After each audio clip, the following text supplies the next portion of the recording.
Hey everybody, welcome once again. It's Pappy with the Black Duck 24. Thought about going doing some waterbird shooting this morning, but no, it's a little warm, so I haven't seen a whole lot moving on the water the past few days. I did take my oldest grandson for his first trip. Let's see, it was Sunday, yeah, so yesterday morning. Um, and No, yeah, it was Sunday morning. I took him. Um, anyway, a little early still for me. Um, Trying to get back in my routine because I'll be going back to work soon, finally, since the doctor released me. So good news for me. Not that you guys want to hear that, but anyway, no. So I wanted to put a video out today because I haven't had anything for hunting videos. Nothing worth actually posting anyway, besides my little run-in not too long ago when I was on the lake. So things are starting to, it's starting to get cooler. Not as many fishermen on the lakes, trying to push the hunters out and whatnot. Kind of had that happen the other day with Cole. We had the lake to ourselves on one end, and on the other side of the lake, like around the bend, it makes like a horseshoe. There was somebody else back over there, not a problem. But as it was like, we got out in time, we got the spread set out, and had, of course, had that out before sunlight, and it takes a while. Any of you waterfowl hunters that use floaters and stuff, you know it sometimes it'll take a while to get your spread set out right. So we got it set out, and we were sitting in the boat, and then I don't know, half hour, 40 minutes after shooting light, that's when all these fishermen started showing up and raising hell, and of course they're wanting to choke us out, and I had them on every side of us, so we didn't have any real safe shooting lanes. But we saw one duck, and it was out of range. I took a poke at it, but yeah, it didn't pan out. I was wanting to get that first teal of the year. So anyway, I'm wanting to do a video, and there's other things that are coming up. Coyote season is getting ready to open up next month, and I'm planning on going this year. And I thought, you know what, I can't go hunting. I'm gonna do something else I want to do. So I'm going to share with you guys, there's nothing fancy about what I'm going to be bringing up, but I think that this is kind of a underrated rifle for, some people would say, oh, that's just, it ain't worth it. But I think it's kind of cool. It's not all about big calibers, people. So what I'm going to do today is I'm going to show you one of my favorite puppies. One of my favorite. Now again, I've explained before, I am a huge Savage firearms person. I have more Savage rifles than anything. So this one, I grew to like this one more than I thought I would. Not so much the caliber, but the particular gun. I like my composite stocks. They're just easier to maintain. You don't worry about wood stocks getting scratched up, or you don't worry about them getting scratched up like you do wood stocks. I like the look of wood, but they do get scratched up. I've taken my semi-auto shotgun out, which is, everybody knows, the Hatfield. I've taken it out 6 times, and it's already got some battle scars on it. I'm not complaining. It's what it is. Anyway, this right here is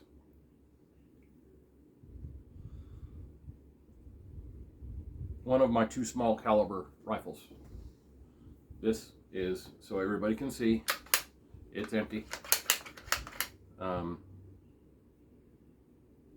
So yeah, it's safe. But this is my Savage 17 HMR. I don't remember exactly which model it is, and I don't have my glasses, which I should probably have on so I can see. But when I was looking for the composite stock of this, and I checked every shop in town, and nobody, the only 17 HMR I could find with a composite stock was the semi-auto, and I didn't want the semi-auto. I like, on my hunting rifles like this, I like bolt action. I used to like the semi-autos, but I found for myself that when I'm shooting a bolt action, I tend to be a little more patient, and it slows me down. I don't just go ripping shots. So this is the only bolt action 17 HMR I could find in town. And when I called the place on the phone, they said, yeah, we've got some, or we have one. I'm like, okay, don't sell it. I'm on my way. I want to, I'm buying it. And I already knew in my head I was buying it. It's a bolt action. But when I saw it, wasn't really crazy about this stock. Not so much the color. I think the colors are kind of cool. But it's a laminated stock. It's got some kind of cool features to it. One is the shape of the buttstock, and I'm going to try to make it. It's going to be really difficult, I think, maybe, but it's got some really nice contours. Like right here, it's got a raised like cheek piece, and it's a little fatter on. I'm going to rotate this, but you can see where it's raised here and like right here. Okay, this comes all the way around and down, so it's a little bit thicker through here, and it feels substantial. The grip on it, the lower grip, you can see it's cut a little bit forward, and of course right here it's cut for your thumb. Very, very comfortable in the hand. And it, like, there's no like hard corners on it. Everything is nice soft corners coming up and all the way up the stock. Savage did a really good job with this. And then on the front, I don't know why, maybe it's just for looks, but yeah, you can see through here. They got it cross drilled through here for some reason. I'm not sure why, but I mean, aside from the way it looks, I mean, it does look kind of cool, but I don't think there's any purpose to it. If it wasn't cross drilled like that, I probably would have still bought it anyway. I did put the bipod on this. Most of the time when I'm shooting this, I'm shooting it off of, like, one of the tables at my stepdad's or out here in the backyard. So instead of taking my sled out, I just use my bipod. That works just fine for me. It has 2 sling studs up here. One, my sling is attached to it here, but then there's the other one that's up here underneath the bipod. So there's 2 sling studs, so you can mount your bipod, have a sling. However, I could have left the sling off and moved the bipod back. However I wanted to do it, but that's convenient. Now this did not come with a scope, and I was curious because I knew that if I was going to be hunting with this, I was probably going to be in some low light conditions. The glass on this is pretty decent. It's pretty clear, but this is also has it's got the illuminated reticle in it, and you can have red or green in progressive brightness. So you can have it really dim where you just make it out, or you can, the more you turn it up, I think it's got like 4 or 5 settings on each one, so you can go from really really dim to quite bright. Um, it's got red and green. The green is like a wild shade of green. Um, that really didn't affect me at all. And I believe this is uh, what is it? I can't remember. This is a 9 power scope. Yes, this is a 9 power scope. I should know this stuff. I mean, I bought it, but I bought this on Amazon. It's a Pinty. Um, just wanted to try it out. It's again, this small caliber. You know, not like it has to hold up to a lot. It's kind of a rather long scope. Um, but I'm not worried about whether or not it's going to hold zero for on a 17.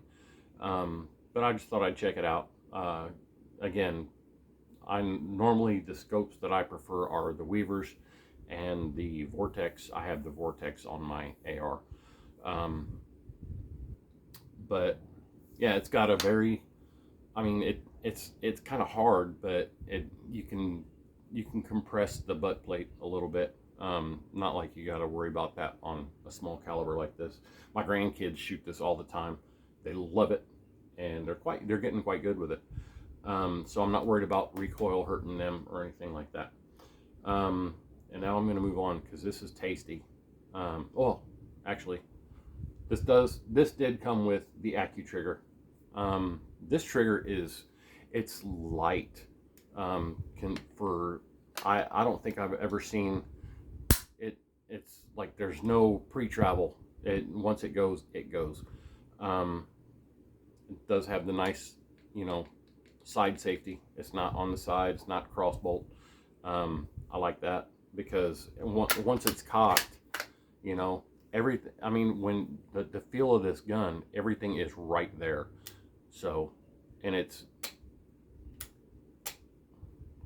uh, convenient. I hate dry firing guns. Um, but anyway, now to the cool part. This is a bull barrel. Very, very heavy bull barrel. But I'm sure you can see this. It's fluted and twisted.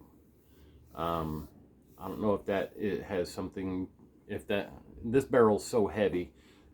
Now remember, this gun is empty anyway, but not like I'm going to hit you. If anything did happen, you can see how much material there is on the barrel. I don't think harmonics are really that big of a deal on this gun, so I don't know if the fluting on that is supposed to play a role. I have not seen another 17 HMR that looks like this. Even when I look it up online, I was thinking about getting my son one. Or even, you know, my grandson. But I can't seem to find another one. I wanted to get another one identical to it. I cannot find them, or any. You know, I've talked to some of the shops around, and even though the shop where I got this, they don't remember this. But I think I got it for a really good deal considering the laminated. Okay, the 17 HMR usually goes, I think, about 320 is roughly what they are going for. However, again, this didn't come with a scope, but the laminated stock, the bull barrel, the twisted fluted bull barrel, the AccuTrigger, and whatnot, I paid more than 320 for this. It was more than I wanted to spend, but I was dead set on getting the 17 HMR. And I got it. And again, I wasn't really crazy about the stock at first. It grew on me. It's very comfortable. So there's that. So and this gun, it groups really well, and it groups really really well even out past 100 yards. I've got it zeroed at 100, and it groups really well out to around 130, 140. And then you start seeing your bullet drop. But, I mean, for shooting out at 130, 140, maybe even like 150, it's nothing that you can't, use some good old fashioned Kentucky windage on. But it's pretty accurate. So anyway, I was in one of my previous videos, I talked about tuning your gun to whatever ammo it likes. They make the ammo, the 17 HMR ammo, in a couple different bullet weights, and I've tried the 40 grain stuff. I believe it was 40 grain. I don't have my glasses, so I can't read this, but I found that at distance, it likes, or even at closer range, it likes the lighter stuff. And I right out of the gate, when I purchased the rifle, I purchased like 5 or 6 different boxes of different brands of ammo, and one that I got for it is the Remington Magnum rimfire, and these, I believe, now I don't know if you won't be able to probably see it, but I've only fired 6 rounds of this out of here, and this is hollow point ammo, and this is also I know this is 40 grain ammo.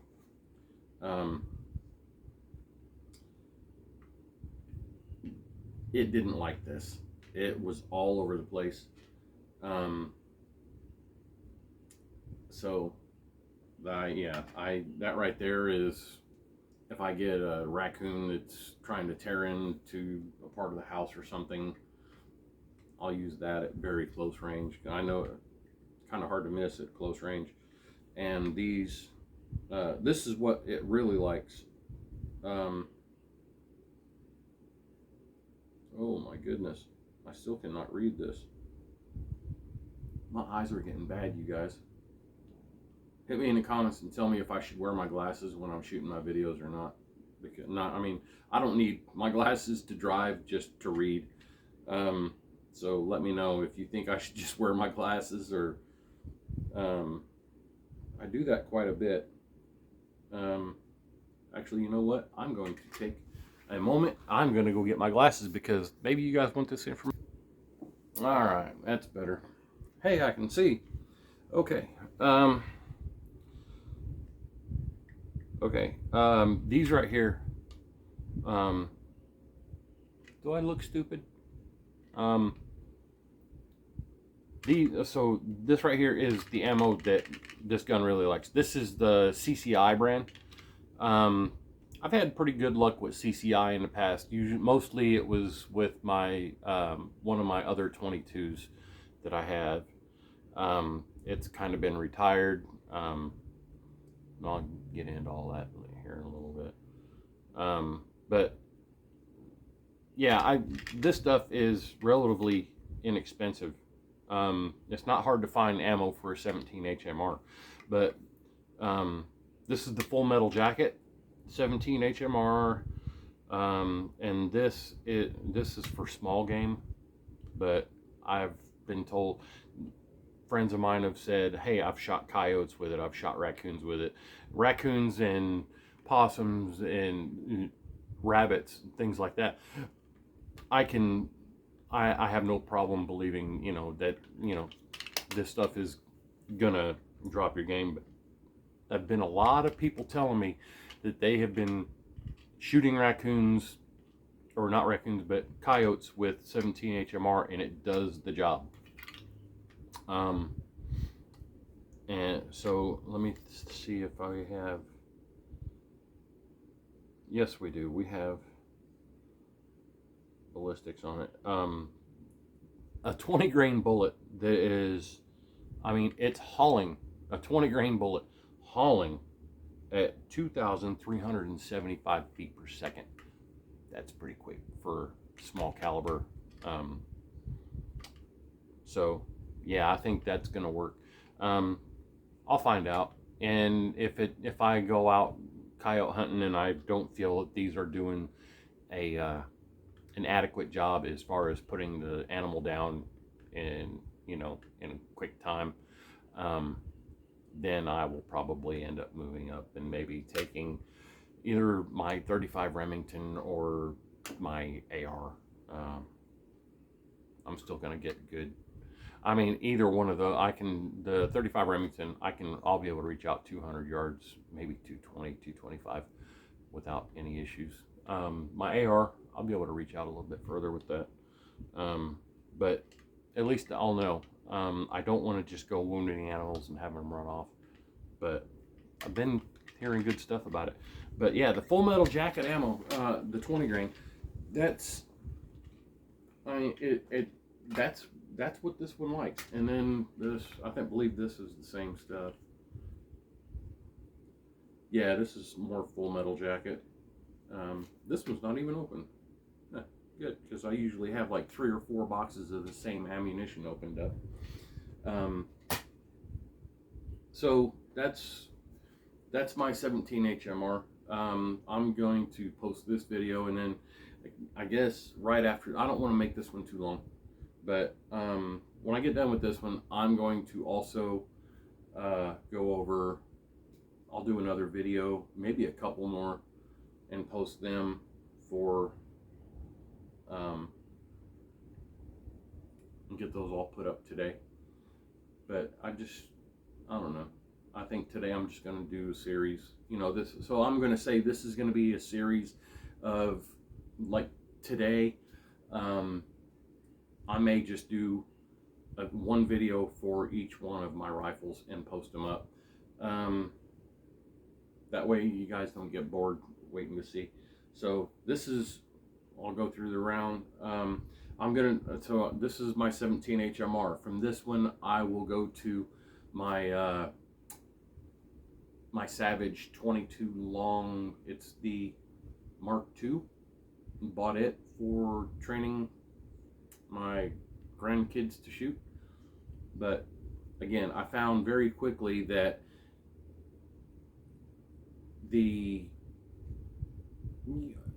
this is also anybody who hasn't shot the 17 HMR. The recoil difference between the 17 HMR and the 22 long, I don't think there's a difference at all. It's louder, seeing how it is a Magnum round. It's louder, but the recoil difference is 0. My granddaughter, who is 3, she has shot the 17, and yeah, there's no problem with it. So anyway, I'm going to go from the 17. I'm going to do the 22 long rifle Mark II Savage, and then from there I'll stick with the Savage lineup for now. I'll go from that, and I will go to my 6.5 Creedmoor, and from there I will go to my Model 320 shotgun, which is actually Stevens, but Stevens is actually made and owned by Savage, so I always say it's a Savage. However, Savage does make a 12 gauge shotgun field model 560 semi-auto. That's my goal for semi-auto shotgun for waterfowl hunting. I had to go with the lesser of two evils and get the Hatfield. I don't think I'll really have to pull out the Hatfield today because I've already done videos on the Hatfield. Again, at any point, if anybody has any questions, hit me in the comments. Ask me. If I know, I'll tell you. If not, I will find somebody who knows. I may even do a video with them. I got a couple buddies who work at some of the shops, as far as fixing issues that somebody has, like when I did the the breakdown of the Hatfield and showed what I think I showed what I did to like the polishing and stuff on the bolt and the hammer. But yeah, I'm gonna get into this then. So I'm gonna go put this one away. I'm gonna get this one posted, and then I'm gonna move on. We're gonna do the next one. So I'll see you guys in a little bit. This is Pappy with Black Duck 24. I want to thank all of our first responders, police, fire, EMTs. I want to thank all members of our United States military services, past and present. Hope everybody comes home safe. Hope everybody comes home happy, and hope you come home soon. So here in about 10 minutes, I'll be making another one. See you guys in a little bit.